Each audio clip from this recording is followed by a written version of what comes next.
రోడ్లన్నీ కూడా జలమయమైపోయాయి. విద్యుత్ తీగలు తెగిపడతా ఉన్నాయి. వాగులు వంకలు పెద్ద ఎత్తున పొరులుతూ ఉన్నాయి. గ్రామాల్లోకి విపరీతంగా నీరు వచ్చేస్తూ ఉంది. పట్టణాల్లోకి ప్రత్యేకంగా చెప్పాలంటే బస్టాండ్లన్నీ మునిగిపోతూ ఉన్నాయి. విజయవాడ బస్టాండ్ కానీ, బందరు బస్టాండ్ కానీ, ఆంధ్రప్రదేశ్లో ఏలూరు బస్టాండ్ కానీ, ఈవెన్ ఇక్కడ హైదరాబాద్ కానీ కొన్ని ప్రాంతాల వాహనాలు కొట్టుకుపోతూ ఉన్నాయి. ప్రజల ప్రాణాలు గాల్లో కలిసిపోతూ ఉన్నాయి.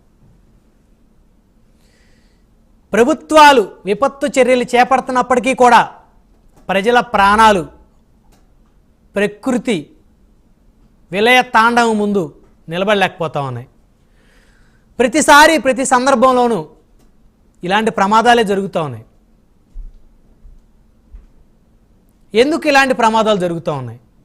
మౌలిక సదుపాయాలు ఎందుకు ప్రభుత్వాలు కల్పించలేకపోతూ ఉన్నాయి? డబ్బులన్నీ సంక్షేమ పథకాల పేర్లతోటి ఖర్చు పెట్టడం, అదేవిధంగా ప్రభుత్వాది నేతలకు సంబంధించి పబ్లిసిటీ కోసం తగలేయటమేనా? విపత్తులను ఆలోచించే పరిస్థితి లేదా? చెరువులు సరస్సులు కబ్జాలు చేసి అపార్ట్మెంట్లు కట్టేస్తున్న పరిస్థితి. నీరు పల్లానికి చేరాల్సినటువంటి నీరు ఆ చెరువులన్నీ కూడా కబ్జాలకు గురవటంతో, లోతట్టు ప్రాంతాలు కబ్జాలకు గురవటంతో ఇళ్లలోకి గ్రామాల్లోకి రోడ్ల మీద ప్రవహిస్తూ ఉన్నాయి. వర్షాలు పడితే బయటికి వెళ్ళలేని పరిస్థితి, కాలు బయట పెట్టలేని పరిస్థితి. ప్రత్యేకంగా చెప్పాలంటే పట్టణాల్లోనే. కంపేర్ టు ఎంతో కొంత గ్రామీణ ప్రాంతాలు సేఫ్ అని అనుకోవాలి. ఎందుకంటే గ్రామాల్లో చాలా ఖాళీ స్పేస్ ఉంటుంది, చాలా లోతట్టు ప్రాంతాలు ఉంటాయి. సాధారణంగా గ్రామాల్లో కబ్జాలు చేసి కట్టేంత పరిస్థితి అయితే ఉండదు, చాలా తక్కువ. ఎందుకంటే బోలెడు ఖాళీ ఉంటుంది, స్థలాల రేట్లు కూడా తక్కువ ఉంటుంది కాబట్టి. కానీ పట్టణాలు అలా కాదు. కాస్త స్థలం కనబడిందంటే చాలు కబ్జా గురవటమే. ప్రభుత్వాలు పట్టించుకోవు. రాజకీయ నాయకుల అండతోటి, ప్రభుత్వాల అండతోటి కబ్జా కవర్లు దర్జాగా తిరుగుతూ ఉంటారు. సో విద్యుత్తు స్తంభాలు ఎక్కడ ఉండాలో ఎక్కడ ఉండకూడదో తెలియదు. వర్షాలు పడితే తెగి రోడ్ల మీద పడతా ఉంటాయి, ప్రజల ప్రాణాలు బలిగొంటూ ఉంటాయి. అంటే ఇంత టెక్నాలజీ అభివృద్ధి చెందుతున్న ఈ రోజుల్లో మరి ఇతర దేశాల్లో వర్షాలకి ఈ పరిస్థితి లేదు.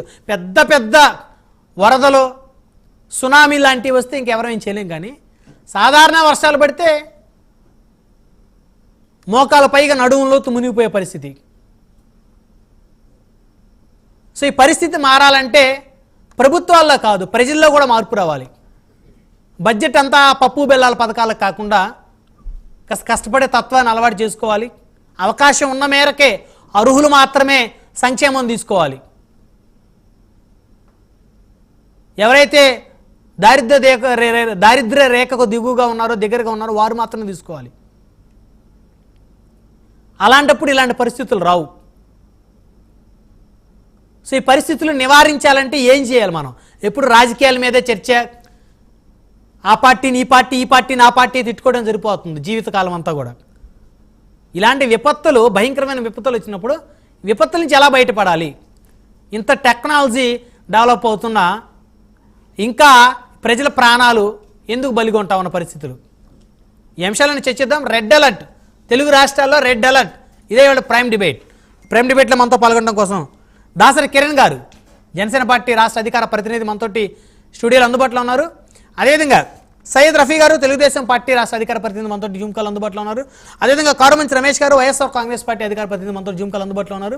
అదేవిధంగా ఏలూరు ప్రసాద్ గారు, రాజకీయ విశ్లేషకులు, ఎడ్యుకేర్ విద్యా సంస్థల అధినేత, మనతోటి జూమ్ కాల్ అందుబాటులో ఉన్నారు. అండ్ ముందుగా దాసరి కిరణ్ గారితో మాట్లాడదాం, జనసేన పార్టీ రాష్ట్ర అధికార ప్రతినిధి. కిరణ్ గారు, గుడ్ ఈవినింగ్ అండి. గుడ్ ఈవినింగ్ బ్రహ్మనాయుడు గారు. సో ఈరోజైతే రాజకీయాల మీద చర్చ పెట్టదలుచుకోలేదు కిరణ్ గారు, ఎందుకంటే రెండు రాష్ట్రాలు కూడా రెడ్ అలర్ట్ ప్రకటించాయి. సో ఆరెంజ్ జోను, రెడ్ జోన్గా మనకి ఏవైతే ఈ వర్షాలు పడినప్పుడు జోన్లు డివైడ్ చేస్తారో దాదాపు మెజారిటీ రెడ్ జోనే కనపడతా ఉంది.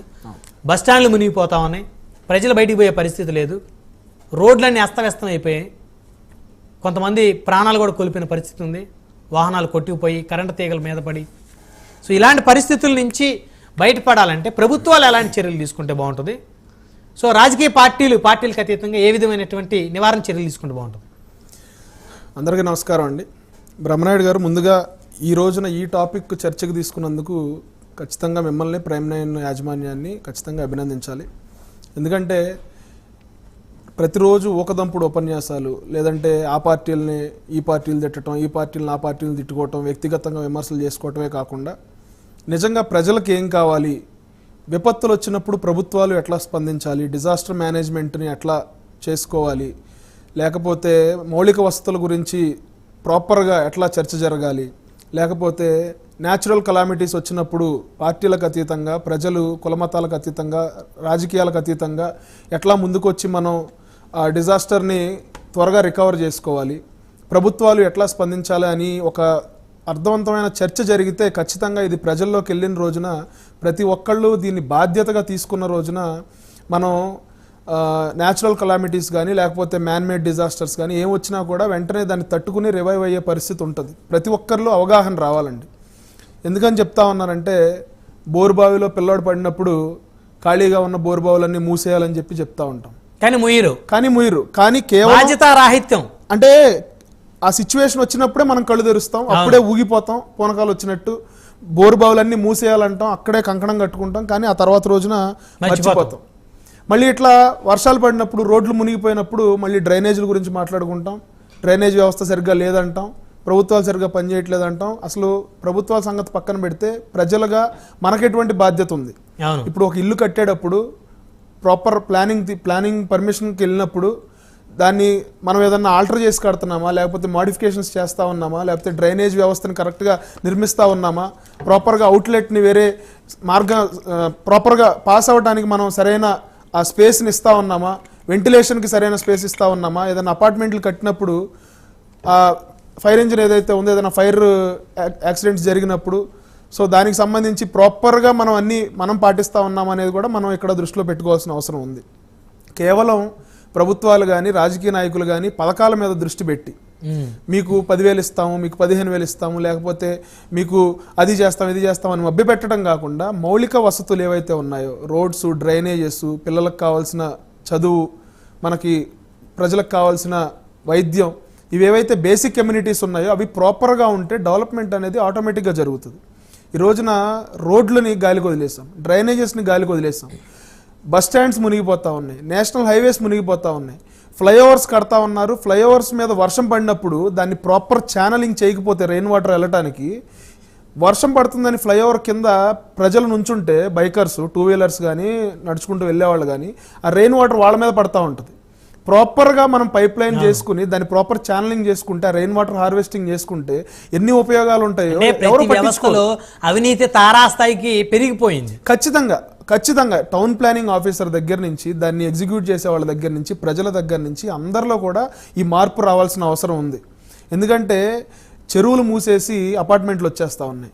ఒక నేషనల్ హైవే ఈ రోజున దిగ్బంధనం వాటర్తో ఆగిపోయిందంటే అంతకన్నా దురదృష్టం ఏముంటుందండి? మామూలుగా ఇంటి దగ్గర చిన్న చిన్న కాలువలు మునిగిపోయినాయి అంటే మనం అక్కడ మనుషులు చేసిన తప్పులు. ఈ హైవేలు మునిగిపోయినాయి అంటే ప్రాపర్గా వాటర్ వచ్చినప్పుడు వాటర్ని ఎట్లా ఛానలైజ్ చేయాలి, దాన్ని ఎట్లా పొలాల్లోకి పంపించాలి, లేకపోతే కాలువల్లోకి ఎట్లా డైవర్ట్ చేయాలి అనే ఒక ప్రణాళిక లేకుండా ఎవరు పడితే వాళ్ళకి కాంట్రాక్టులు ఇచ్చేసి, వాళ్ళకి సంబంధించిన వాళ్ళకి ఇచ్చేసి ప్రభుత్వాలు దీన్ని ప్రాపర్గా వెరిఫికేషన్ చేయకుండా, ఆ క్వాలిటీ చెక్ చేయకుండా దాన్ని వదిలేయటం వల్ల ఏమవుతా ఉందంటే, ఇట్లాంటి విపత్తులు వచ్చినప్పుడు పెద్ద పెద్ద కార్లు, బస్సులు, రోడ్డు మీద వెళ్ళే ప్రయాణికులు, 2 వీలర్స్లో వెళ్ళే వాళ్ళందరూ అందులో పడిపోతా ఉన్నారు. ఎవరన్నా ప్రమాదవశాత్తు ఒక డ్రైనేజ్లో పడిపోయి వెళ్ళిపోతే ప్రాణాలు కూడా పోగొట్టుకున్న పరిస్థితులు మనం గతంలో చూసాం.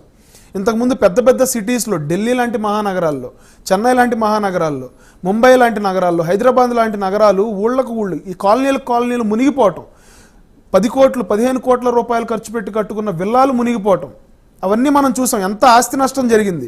ఈ రోజున హైదరాబాద్లో హైడ్రా అనే ఒక కమిటీని వేసి ఎవరైతే కబ్జాలు చేశారో వాళ్ళందరినీ కూడా కూల్చివేయడం జరుగుతూ ఉంది. ఖచ్చితంగా దాన్ని మనం స్వాగతించాలి.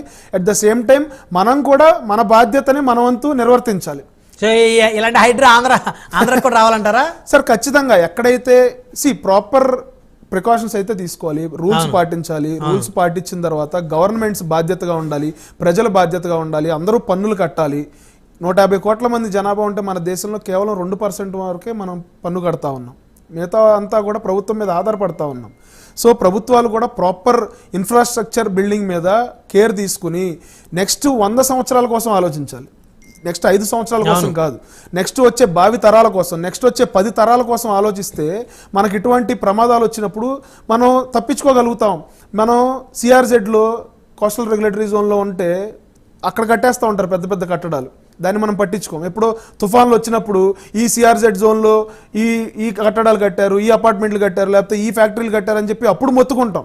విపత్తు జరిగినప్పుడు ఏదైనా ప్రాణ నష్టమో ఆస్తి నష్టమో జరిగినప్పుడు మనం మొత్తుకునే కన్నా మనం జరగకముందు ప్రాపర్ ప్రికాషన్స్ తీసుకుని ప్రాపర్ రూల్స్ పాటించి అందరం బాధ్యతగా ఉంటే దీన్ని చాలా వరకు మనం కట్టడి చేయొచ్చు. ఎందుకంటే ఈ వర్షాలు అనేవి చెప్పిరావు. సో 2 రోజుల ముందు 3 రోజుల ముందు వస్తాయి, వాతావరణ శాఖ హెచ్చరిస్తుంది. హెచ్చరించినప్పుడు మ్యాక్సిమం మనం తీసుకోవాల్సిన చర్యలన్నీ తీసుకుంటారు ప్రభుత్వం. కానీ ప్రజల్లో కూడా మార్పు రావాలి. ప్రభుత్వాల నుంచి మనం ఏం ఆశిస్తా ఉన్నాం, ప్రభుత్వాల నుంచి మనం ఏం కోరుకుంటా ఉన్నాం, ప్రభుత్వం నుంచి ఆశించకుండా కాస్త అంటే మనకి మన ఫ్యూచర్ కి ఏం కావాలి అంటే టెంపరీకి మనం ఆశపడకుండా, అంటే అప్పటికప్పుడు వాళ్ళు ఇచ్చే 2000, 3000, 5000, 10,000 అది ఎవరైతే ఎలిజిబుల్ ఉంటారో, ఎవరైతే దానికి సంబంధించిన అర్హులు ఎవరైతే ఉంటారో వాళ్ళు మాత్రమే తీసుకుని, ఎవరైతే అర్హులు లేరో వాళ్ళు స్వచ్ఛందంగా వదిలేసి అందరం బాధ్యతగా ఉంటే ఖచ్చితంగా ప్రభుత్వాలు కూడా బాధ్యతగా ఉంటాయి. మనం క్వశ్చన్ చేయడానికి మనకు కూడా రైట్ ఉంటుంది. ప్రభుత్వం మీరు మాకు రోడ్లు ఎందుకు వేయలేదు, లేకపోతే మీరు మాకు డ్రైనేజ్లు ఎందుకు కట్టట్లేదు, మీరు నాసి రకం రోడ్లు ఎందుకు వేస్తా ఉన్నారు, వేసిన రోడ్డు ఒక వర్షాకాలానికి ఎందుకు పాడైపోతా ఉంది, మోకాళ్ళ లోతు గుంటలు ఎందుకు వచ్చేస్తా ఉన్నాయి, ఆ కాంట్రాక్టర్ ఎవరు దానికి బాధ్యత తీసుకుంటారు. పవన్ కళ్యాణ్ గారు మొన్న కూడా ఆయన గ్రామ సభలు పెట్టినప్పుడు చెప్పారు, ఆ గ్రామ సభలకు సంబంధించి ఏవైతే కార్యక్రమాలు చేస్తూ ఉన్నారో, ఏవైతే రోడ్లు వేస్తూ ఉన్నారో, ఎవరైతే కాంట్రాక్టరో, ఎవరైతే దానికి జవాబుదారియో, ఒక పంచాయతీలో ఒక ప్రజెంటేషన్ లేకపోతే ఆ రోడ్డు ఎవరేసారో తెలియదు, వేసిన వెంటనే డ్యామేజ్ అయిపోతుంది. దానికి ఎవరు రెస్పాన్సిబిలిటీ తీసుకుంటారు, ఎవరు జవాబుదారీ తీసుకుంటారు దానికి? ఖచ్చితంగా ప్రతి ఒక్కళ్ళు జరిగిందేదో జరిగిపోయింది. విపత్తులు చూసైనా ఇక నుంచైనా ఈ విపత్తులు వచ్చినప్పుడు మనం అయ్యో వామ్మో అనకుండా, దేవుని తలుచుకోకుండా ముందు నుంచి మనం జాగ్రత్తగా ఉండి మన పరిసరాలు, మన మౌలిక వసతులు, మనకి ఏవైతే బేసిక్ కమ్యూనిటీస్ కావాలో అవి ముందు బాగు చేసుకుంటే ఖచ్చితంగా రోడ్స్ బాగుంటే ఇన్వెస్ట్మెంట్స్ వస్తే రోడ్లు, రవాణా వ్యవస్థ అంతా బాగుంటే, గవర్నెన్స్ బాగా జరిగితే ఇన్వెస్టర్లు వస్తారు. ఇన్వెస్టర్లు వస్తే మనకి ఆదాయం వస్తుంది. ఆదాయం వస్తే మనందరం కూడా 10 రూపాయలు సంపాదించుకుంటాం. గవర్నమెంట్స్ మీద ఆధారపడాల్సిన అవసరం లేకుండా మనం మన కాళ్ళ మీద మనం బతికే అవకాశం మనకి కల్పిస్తుంది. సో నేనేం చెప్తా ఉన్నానంటే మౌలిక వసతులు అనేది ఖచ్చితంగా మెరుగుపరచాలి. ఈ సందర్భంలో, ఈ విపత్తు కాలంలో ఒకళ్ళ మీద ఒకళ్ళు విమర్శలు చేసుకోకుండా, ఎవరైతే ఇబ్బందుల్లో ఉన్నారో, కొండ చర్యలు విరిగిపడి అక్కడ ప్రాణ నష్టం జరుగుతూ ఉంది, ఆస్తి నష్టం జరుగుతూ ఉంది, వీలైనంతగా ఎవరైతే బాధితులు ఉన్నారో వాళ్ళందరికీ కూడా సాయం అందించాల్సిందిగా ఈ సందర్భంగా మిమ్మల్ని అందరినీ విజ్ఞప్తి చేస్తా ఉన్నా. ఈ వర్షాకాలంలో ఈ వరదలకి ఇబ్బంది ఎవరైతే పడతా ఉన్నారో వాళ్ళకి ఆహార పొట్లాలు అందించండి, వాళ్ళకి వాటర్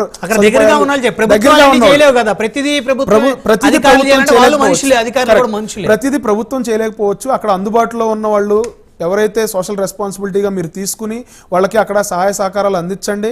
ఖచ్చితంగా సహాయ సహకారాలు అందించబోయి మీరు ఇబ్బందులు పడొద్దు. మీరు ప్రికాషన్స్ తీసుకుని, మీరు కేర్ తీసుకుని, మీరు జాగ్రత్తగా ఉండి మీరు ఇంకో 10 మందికి హెల్ప్ చేసి ఈ విపత్తులోంచి మనందరం కూడా కలిసికట్టుగా బయటపడాల్సిన అవసరం ఉంది. అందరం కూడా బాధ్యతగా ఉండాల్సిన అవసరం ఉంది. రైట్, మళ్ళీ వస్తాం సార్. మనతో సయ్యద్ రఫీ గారు ఉన్నారు, టీడీపీ రాష్ట్ర